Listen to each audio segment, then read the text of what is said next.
What's up, internet? It's super freezing cold. I'm struggling to keep this garage warm enough to come out here and do anything with any of my motorcycles. And right now, the entire United States is getting a blast of cold air from the north. And I think in Colorado today, it was like a high of 5, probably wind chill well below 0. It's freezing, freezing cold. So why am I still in shorts? Because I wear shorts. I went outside today to go to the gym and I put pants on. It was bad. It's when I put pants on, when I put long pants on, it's bad. It's really, really cold. I picked up this Temp Gauge at Home Depot today. It says it's 27 degrees right now. It does have a min and max for the day, so it'll remember those values for the day. And I think right now we can just completely ignore those because the max 90 was just me unpackaging the gauge in the house and just handling it with my hands. The negative 39, I have no idea where that came from. I think it just panicked when I brought it into the garage. But I've been monitoring the real-time temp, which is 27 right now. It was 28 earlier. It's been pretty solid, and I think it's fairly accurate. So we'll go with that. Hey, look, it just went up to 28, probably because I was touching it with my hands. But there you go. That's how cold it is in this garage. That's not the normal temperature this time of year for Colorado, even though it does get cold here from time to time. This is an exception situation, but I'm desperate to get some work done on the bikes.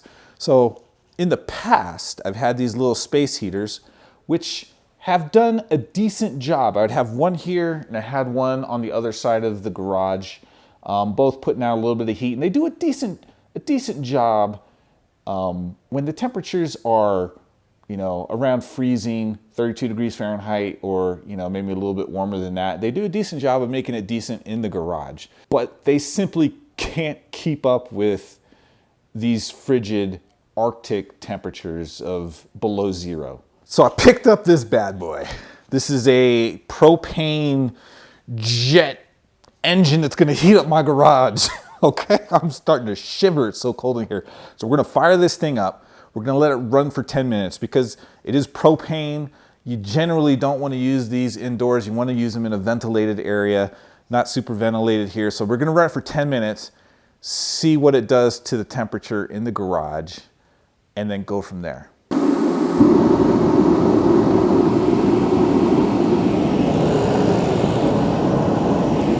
It's pretty loud, not gonna lie, but it's warm. We're gonna let this run for 10 minutes. I'll be back.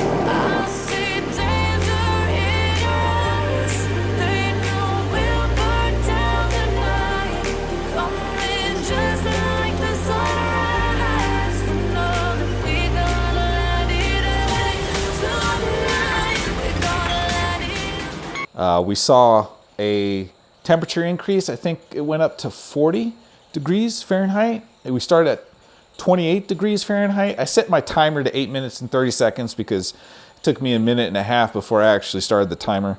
So I wanted it to be as close to 10 minutes as possible. But in those 10 minutes, we went from 28 to 40 degrees. Not bad. It's noticeably warmer. You can just walk into the garage and feel the improvement in the ambient air temperature for sure. And I think, you know, if you had a garage, my previous garage only had, you know, obviously the garage door itself, which is behind the camera, you can't see it right now, is you know, facing the outside, and it's metal. It's, you know, there's no insulation or anything like that, but I'm gonna come back to that in a second. But we're gonna have a part 2 to this video. But in my previous garage, I only had one wall that was exterior facing. Part of the house was above the garage, so you had you know, the house structure on top of the garage, and then what would be this wall in my other house was connected to the house, so it wasn't an exterior wall, and then the back was also connected to the house, right? So you really only had like one exterior wall other than obviously the garage door itself. So I think in that scenario where you've got more of the house structure kind of surrounding the garage, it's a little bit warmer. The other garage was also insulated as well. But with this garage, having so much of it exposed directly to the elements makes it a little bit more difficult. And I can already feel it as I'm talking. I can already feel it getting colder.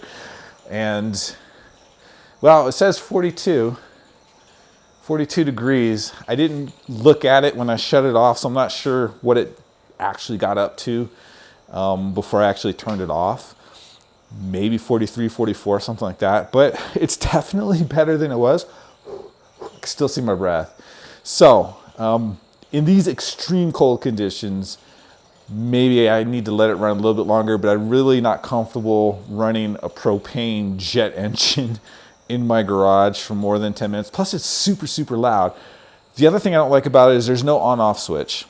And I'm not like, this isn't like a review video. It's just to give other people ideas. Like if you are like me and you have these extreme cold conditions at the moment and you want to get some work done in your garage, you might look at an option like this.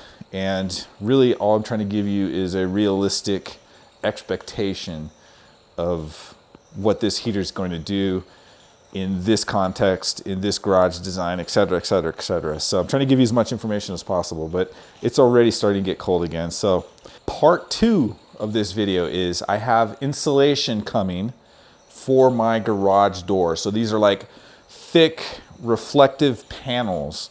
And so I'm gonna try 2 things. We're gonna run the exact same scenario we ran today, but with the insulation on the garage door. And I can't, this cold Arctic temperature is going to end. I think tomorrow it goes up to a high of 32, and then the following day a high of 48. Typical schizophrenic Colorado. And then I think it's going to get colder again after that. So we're going to do another video where I'm going to install the insulation on the garage door itself, and then we'll try and heat the garage up again.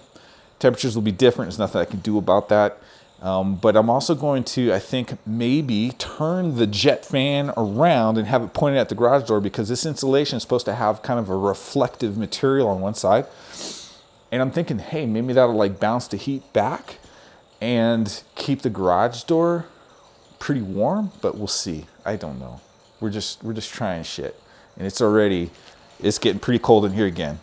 So, although this thing says 43, what the hell?